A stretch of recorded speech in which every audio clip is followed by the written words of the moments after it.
Clayton Anderson, brand new hot country for you right here on the Wall to Wall Country Show. Good afternoon, everybody, into the second hour of the show. And we have some showers coming down on the outdoors. Those showers are going to be spotty with a couple thunder boomers here and there. Do be careful if you're out and about this afternoon. Quick reminder that the show Wall to Wall Country is brought to you by our friends at First Northern Bank and Trust. Your community, their commitment. CD rates are going up. 17-month bump up special. Check it all out at 1stnorthernbank.com or give them a call for details at 1-800-344-2274. Just a few minutes after the top of the second hour of the show, and you know what that means. That means we're so excited to have another artist on the show. And this lady has a little bit of a different story to tell. I'm so excited to chat with this lady. She's got some great music I want you guys to take out. And a little bit different. I'm going to let her do most of the talking, but please make welcome to the Wall to Wall Country Show today, Miss Dixie Rose. Hey, Dixie, how are you?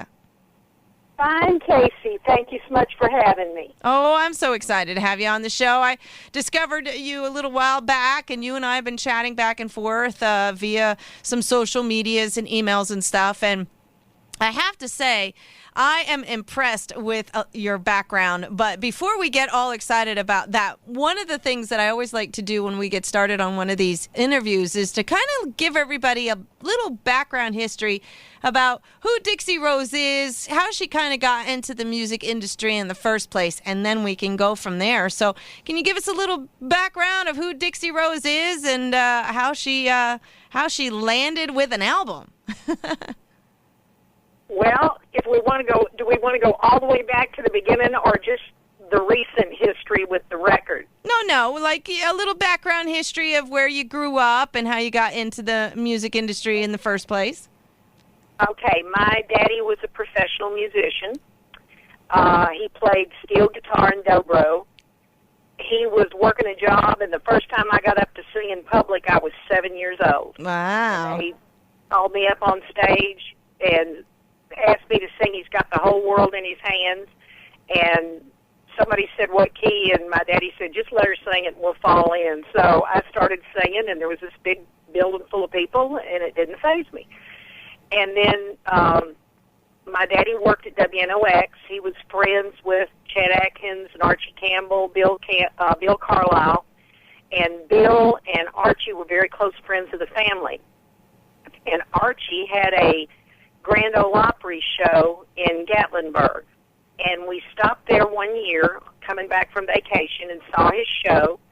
And then whenever Archie was in the vicinity, he always called and said, I'm coming through, I'm going to come for dinner, I want biscuits and gravy, I'm the company, so I get the cat head. And for anybody that don't know, that's the biggest biscuit. Okay. Anyway, he stopped, and he was eating dinner. I think he was probably finished dinner and eating coffee in the kitchen. And I said, well, I've been to your show, and I think you ought to let me come down and work for you next year. And he said, what can you do? And I said, I can sing. He said, sing something for me. So standing in the kitchen floor, wearing shorts, a T-shirt, and barefoot, I sang, Please Release Me. And when I got through, he looked at my mother, and he said, this little heifer can sing, and if you and her daddy don't care, she's got a job with me next summer. So that's what did it. That's what got it going.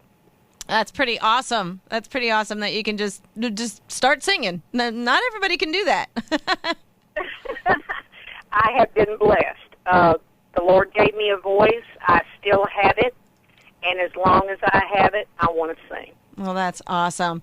And now, so that kind of got things started for you, but you have an amazing photo album / I guess, history or the opportunity to sing with some serious classic artists.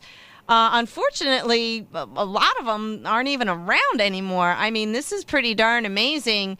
Just looking at your website and some of the names. Out of all of these people, what were some of them that you were kind of most like in awe of or like just so excited to have the opportunity to meet and or perform with?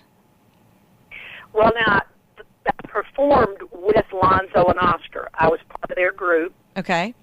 I also had, when I really fell into bluegrass, which was a me all my life, but as you know, as a kid, if your daddy really likes it, you kind of turn it off. Uh-huh.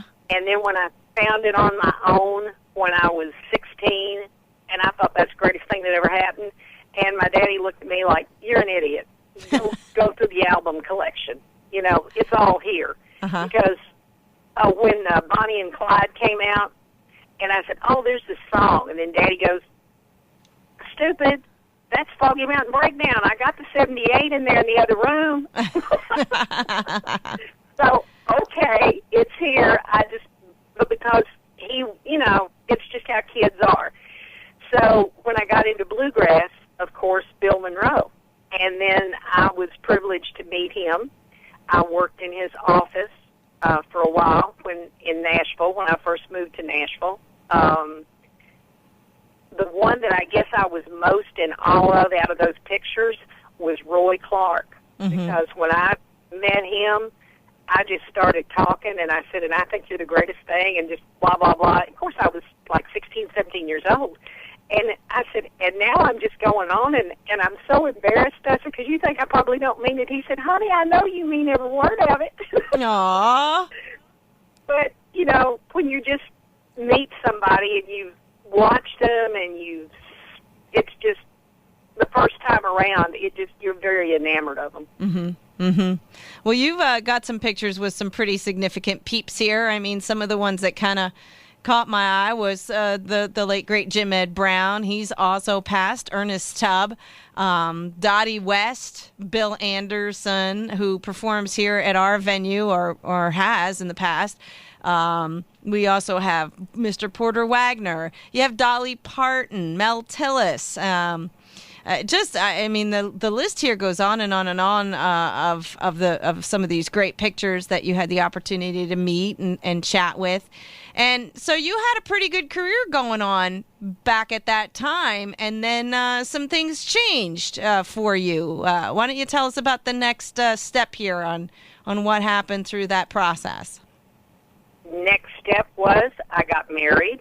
My husband didn't want anything to do with music. He didn't mind me singing at church, but that was kind of it. So I focused on being married, having a daughter. I sang at church. At 3 different congregations, I led the music at church. And then my husband passed away 5 years ago. And 2 years after that, I started coming out of the depression, and if anybody's ever lost their significant other, they know what I'm talking about. I was in a very dark place that I didn't even realize I was in. Mm-hmm. But I was inspired. I started coming out of it. I wrote a book in a month's time. Nobody was interested in publishing it because nobody knows who I am. Mm-hmm. And then I started writing songs. And the songs just kept coming and coming and coming. And I thought, okay, I've still got my voice. If I'm being given these songs, I need to do something with it. So I made some inquiries in Nashville. Mm-hmm. And at least 3 people had a very nice conversation with me. They said, you know, you're obviously mature. You've got a head on your shoulders. You've, got business sense. You've probably got a great song. But I'll tell you right now, you're too old because record companies won't sign anybody over 19 years old. Oh, my gosh. Well, and I got my feelings hurt. And then I got mad. Mm-hmm. And I thought, nobody's got the right to tell me that I can't do something because of my age. That's just so wrong to me. Mm-hmm. Because who says people don't want to hear my music because of my age? Do they really ask you for a birth certificate? So I literally hocked the farm, made 2 trips to Nashville for 2 recording sessions, and put out my own CD. Mm-hmm. Mm-hmm. I have to say, that's the part of the story that I think is very inspirational, if not for just people in general, maybe for women, but for anybody. It's like, unfortunately, and it doesn't even have to be necessarily about music, but there are times where people shouldn't shoot people down, and to have to stand up for what you want, stand up for what you believe in, and stand up and to, try to accomplish the things that you really, really want to do, especially if you feel that that's the path you're supposed to be on. Nobody should tell anybody no, especially because of age, Yeah, and they wouldn't even listen to my song. Right. They just said they could tell by talking to me I was too old. So that's just crazy. So that's a part of this, the whole, this part of this whole thing that kind of really got my eye. And then when I listened to some of your tunes, which I thought are great, that just kind of like sealed the deal for me. But I think your story of the fact that, could really, really be something important for people out there, no matter your age or whatever, if you have a life goal, or if you have a goal or something set in your heart and your mind that you really want to do something, nobody really should have the right to say no. And people need to be able to stand up for themselves and say, listen, you don't want to do it, that's fine. But, to not be discouraged by the naysayers out there, no matter who it is or what it's about, I agree 100%. And if you have a passion, if you want to do something, figure out how to do it. Mm-hmm. I did. Yeah. And I don't think just because you're a certain age has nothing to do with it. If you're creative, if whatever it is you want to do, right. Don't let anybody tell you can't do it. Mm-hmm. Mm-hmm. Yeah. And yeah, I don't think that's not the right thing, I think that's what happens to maybe some young people who are trying to do stuff or whatever, is too many people tell them no, and then they get discouraged and disheartened, and then unfortunately they may go in a direction that they really shouldn't be going in, because they feel, nobody wants me to do anything. You know what I mean? So I know exactly what you mean, and I agree with you 100%. But I think if you really want to do something, you'll figure out how to do it. Well, that's good. Don't let anybody tell you that you can't do it. Right. Good words of advice coming from Dixie Rose, and and that inspired her to do her music and get a CD and stuff. And now she's out there promoting. She does have a website for those of you who need to know. It's called DixieRoseMusic.com. On some of the social medias, she has a CD. Now let's talk about that journey. So, how did you actually go about getting your outside the box CD done and get into a recording studio? Now, how did that process happen? From my time in Nashville, I knew of a recording studio, and if you don't mind, I'll give the name of it. Hilltop. Mr. John Nicholson owns it. I gave him a call, and he operates, I don't know how other people do. I've read about musicians that spend 2 or 3 months doing an album. I did 4 songs in a day, and that's just the way he operates. He hired the musicians, and I had really great musicians.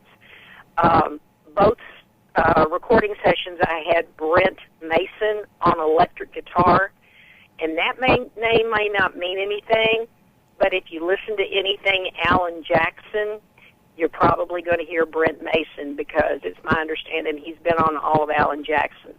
I know he was on some of the sessions for Shania Twain, and he's worked a lot for Reba McEntire. Wow.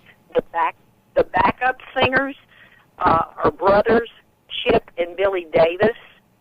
They work with Alabama. Okay. So they do a lot of backup work, but they also are on the road with Alabama. That's awesome. So I had the cream of the crop as far as good session musicians. And John set it up, and both times I went in, I stood in a small booth. The band did their part. We got 4 songs down. Then we took a lunch break. Band left. I come back. I put the vocals down because I was singing with them, but they didn't really...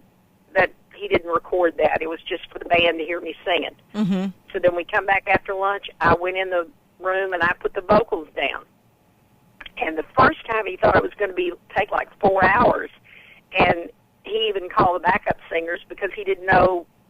A lot of people come in, they don't know what they're doing. I knew what I was doing. Mm-hmm. So we knocked the vocals out, wham, bam, thank you, man. And then the backup singers came in, and they put their part on it. Mm-hmm. And then he recommended me to a company called CD Baby. Mm-hmm. Yep. And they did the replication for me. They educated me that they were not duplicating; they were replicating. They handled all that for me. Then I got my CDs, and I've been just plugging along. I got my video done by a place down here called DeBerry Marketing. And if anybody's seen it, we were down on the Swanee River. That's why my hair was so fuzzed out, because in Florida we have humidity like crazy. My hair did look good that morning, and then we went outside in the humidity, and it just buzzed right up. Ain't nothing I can do about it. But that was done locally, and I think he did an excellent job on it. He got it up on YouTube for me. He did my website, which I think he did an excellent job of my website. He set up my Facebook page. So he did all that for me, and then it's just been a matter of me plugging along and plugging along and plugging along. And one person by themselves, there's only so much I can do. But I will say, the people that have received it, the majority of them like it. The majority of them are playing it. Right, right. And you have some great songs on here, but the one that you did the video for is a little something called Headed South. And I have to say that, you know, when it comes from a country artist and, you know, it's music, obviously people are thinking, oh, it's about heading south down to Nashville and you know, putting in your your duties to get your music out there, heading down south to, you know, to become a star or get into the music industry and all that. And it has absolutely nothing to do with any of that. No, it doesn't. Now, did you write all the songs on the CD? I wrote everything except Communication. Okay. A lady that named Nancy Phelan was the organist at the last church that I was doing the music at, and we met once a week.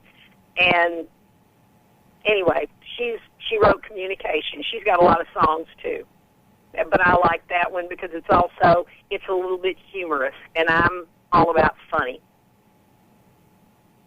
That's awesome. Yeah, I mean, that one song is the one that caught my attention, Headed South, and then, you know, listening to the whole album. But so I have to ask you this, and then I need to take a break, and I want to come back and play that song. But so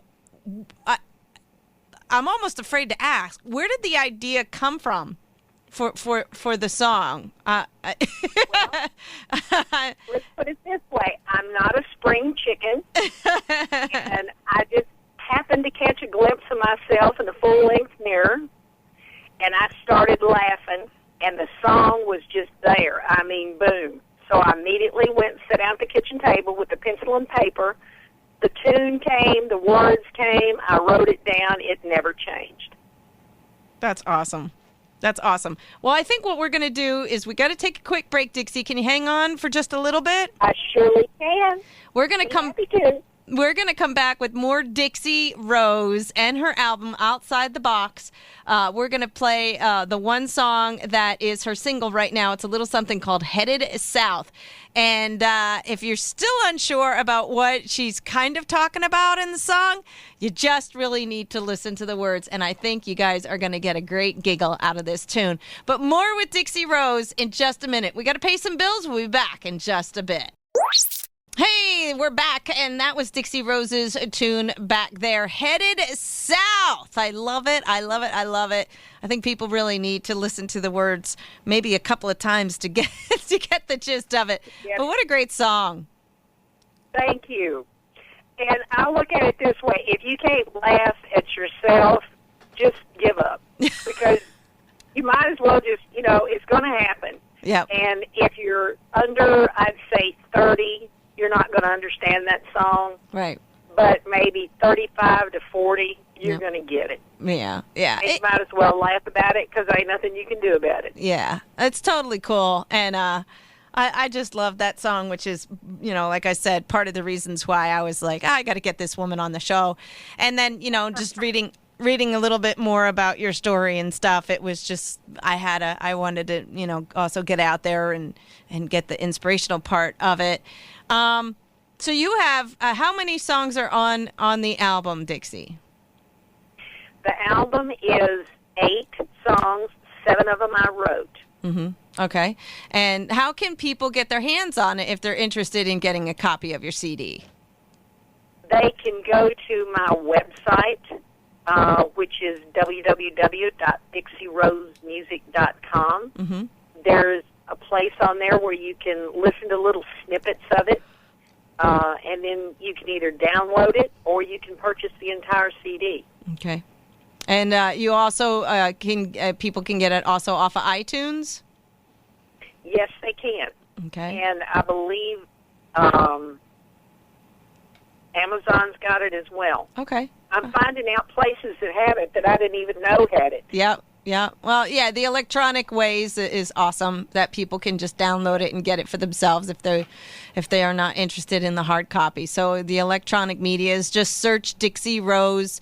And, if they have it, you'll be able to find it and get it that way. Are you much into the social medias, Dixie? Can people reach out to you? What's the best way that people can and reach out to you and maybe talk to you or ask you questions about your music? You could go to Facebook /Dixie Rose Artist. Okay. And I have the Facebook page has a lot of the same pictures that are on my web page. Mm-hmm. I believe there's a little shop button on there that will direct you if you want to purchase the CD directly from there.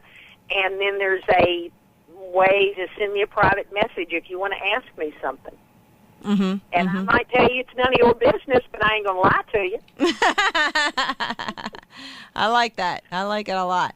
Yeah. So people can reach out to you that way, too, if they're interested in maybe saying, hey, I like your story, Dixie, or I like your music, or, keep on trucking, girl, whatever they all have to say for you. That would be awesome. But, yeah, you can... I get a lot of messages like that, and I can't tell you how good it makes me feel.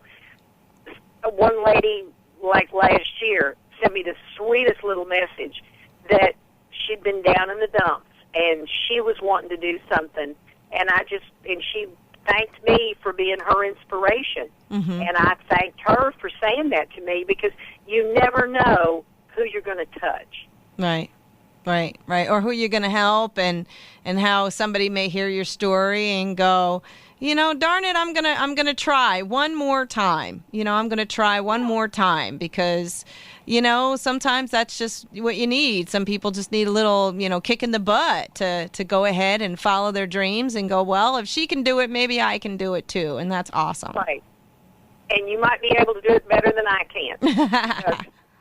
I'm figuring it out. I had no idea what I was getting into, but I knew I was going to do something. So I knew I also had to have a CD. I knew I had to have a video. And I got that much done. And now I'm just out there plugging along, trying to get it played, trying to get it sold. That's awesome. Because I've got like 10 more songs already completed. So if I start making some money, I can go back into the studio and release another album. There you go. Are you thinking about doing any booking yourself some any outside venues or doing some performing for people? I would very much like to do that, but I think I need to lay the groundwork with getting the song out there, because you're not going to draw a crowd in a particular area if they don't know you in that area. Okay. Good. So that's why I'm trying to get my music out there and get it played on radio stations. And I can tell you they love me in the United Kingdom. I've got a radio station that's playing me in Ireland. I sent the man an email, and he, like you, he said, what was his comment about headed south? He said I was a cracker. Yeah. That's awesome. But it's being played. So the more that people know me and the more I'm getting it played, and the more fans I'm picking up from Facebook or YouTube or whatever, then after they know me, then it'll be easier to go in and try to get out on the road, because you're not going to draw a crowd if nobody knows who you are. Okay, awesome. And speaking of your music, I wanted to feature one more tune before we ended the interview. Another song off the album, CD, whatever, is a little something called Triple Shot of Fireball. Now, for anybody who doesn't know what Fireball is, it's an alcohol. It's usually kept cold, and I think it's got a cinnamon flavor, if I'm not correct. Is that what your song, Triple Shot of Fireball, is all about? Getting drunk? Well, no, it's comparing it to Triple Shot of Fireball. Oh, okay. Oh, yeah. You know how they got memes out there on the internet? I saw one day, and it said, "I may not be your cup of tea, but I'm somebody's triple shot of Fireball." Well, that just stuck in my head. Okay. And I was sitting on the front porch one afternoon in my swing, and this song kept coming in my head. And okay, let's turn it around. I can tell by the way you're looking at me, I may not be your cup of tea. Mm-hmm. And then so that I put the rest of it with it.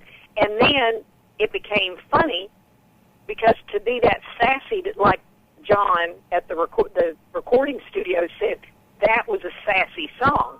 Mm-hmm. But, and then also to be my age and say something like that, that makes it funny. So the big question... Go ahead. I'm all about funny. Great. So the big question is, have you actually had Fireball? There's a bottle of it in my freezer right now. Oh. All righty then. So yes, I have it. I never had a triple shot of it because I'd like to keep walking for the rest of the day. But a little sip at a time, yeah. Awesome. It's in my freezer. That's wonderful. That's so awesome. Well, Dixie, you know what? I want to wish you the best of luck. I'd be so excited to see that you get out on the road and you actually get out there to perform to some people. I think they'd love it. I know, audiences like here at fairs and stuff like that, they would just gobble you up. So I look forward to seeing you getting out a little bit more, maybe getting another CD put together and out there with some more fresh music. What other than those items, is there something else like a little wink, wink, nudge, nudge that you want your fans to be looking for, or what would be your advice to them of what they should be expecting from Dixie Rose in the future here? What I would, the only thing that I'm trying to get my music played. Mm-hmm. I would hope that people like it, that they go buy it, because the more people that buy it, that puts me in a better position to put out another CD. Mm-hmm. I've got some real good ideas for videos. Of course, they're all funny. Mm-hmm. But if people appreciate my music, I'd appreciate if they'd go buy it. Oh, that's awesome. Before I close out the show in a couple of hours, Dixie, I also like to end the show with a song. If this artist that I'm speaking to that day does have a third song, and since you have a full album, you definitely have another song. This whole show gets recorded and will play back this coming Sunday morning, so you can tell your fans about it if they want to. If they missed the interview today and want to catch it on Sunday. And the third song that we discussed from the album that you wanted me to close the shows with was Everything Except Money. You want to tell us a little bit about that song? Yes. Like I said, I don't consider myself an actual songwriter because I don't decide I'm going to write a song. My songs just show up, the ideas in my head. Mm-hmm. And when my husband was alive, he and I had a very good, strong marriage for 25 years. And something I used to say to him all the time, we got everything except money, because we always had good jobs. We had a nice home. We took vacations. So we were okay. We weren't rich, but we were okay. Mm-hmm. And then after he passed, and my ideas come to me when I'm doing mundane things like mowing the yard or hanging out the laundry or feeding the cows. And I was in the feed room, and the thought, Everything Except Money, just went through my head. And I went, okay. And then so it's basically about you can have everything you need, and you've got somebody that you love, and you got everything except money. So that's what that one's all about. And I also see the humor in that song as well. Awesome. Well, we'll be hearing that song at the end of my show in just a few hours to remind people to catch the interview with Dixie Rose on Sunday if they missed it today. Please check this lady out, DixieRoseMusic.com. Find her on Facebook. She's got a video on YouTube. You can find her there as well. And please take the time to check into her CD. You can either buy it off her website. It's on Amazon and iTunes. You can check it on some of the other electronic media outlets for music. And looking forward to hearing back from you maybe in the future. If you got another album out there, Dixie, all my artists are always welcome back on my show. Thank you so much. And if I do get the opportunity to go out on the road and come into your area, you'll be my first call. All right. Well, that's always also an option. The doors to Penn Speak Radio are always open to the artists. So feel free to, get in touch with me if you happen to be bopping through the state of Pennsylvania on the eastern side. We'd love to see you, have you in the studio, of course. And looking forward to hearing more from this lovely lady, Miss Dixie Rose, classic country music artist, songwriter, singer, and soon-to-be performer. Looking forward to that. Another tune of hers, Triple Shot of Fireball from Dixie. Do you want to go ahead and announce your song? Dixie will play it for the listening audience. And, of course, I wish you all the best. Take care and stay in touch. You want to go ahead and introduce your song? Surely. Thank you so much. Hope y'all enjoyed it. It's called Triple Shot of Fireball.